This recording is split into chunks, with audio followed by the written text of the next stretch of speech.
We are gonna be doing some fall music festival poster design. We've got our poster inspiration here. I did pull out a color palette here. So I also started looking at different like festival names. I've kind of started laying out some information for the festival. This is like almost kind of giving me, it has a vibe. We've got some like interesting shapes already happening here. And so maybe I can echo this shape and kind of like in this sort of traditional, I don't know, music festival vibe. We've got the headliners at the top and a little bit larger. And then we've got the less headliners. They get a little smaller. We're just gonna we're just playing around. I'm gonna give this a background. You know what? I should also expand appearance because I have an effect on this.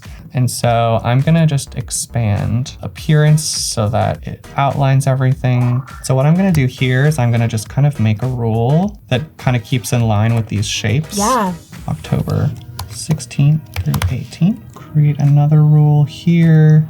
We've got our good elements laid out, and now is probably a good time to take things over into Photoshop. And we're gonna kind of just start copying and pasting some elements in. I like pasting them in as smart objects so that I have the ability to like edit them if I want to. So smart objects are the best, especially when you paste it over from Illustrator. You can double click the vector smart object, and essentially what it does is it creates a new linked file that you can then go and edit. And so like if I wanted to change the color of this, for instance, to like gray, and then I save it, it changes it in Photoshop. So amazing, yeah. Super useful, super great for like working between two different programs really quickly. And so what I just did is created a new Creative Cloud library for this branding system. And so what you do is if you select an object that's in a color, then you can take this little plus mark down here and click add fill color, and it will add those colors to your library. So then if I go over into Photoshop now, look at it's already in there, Fall Fest branding.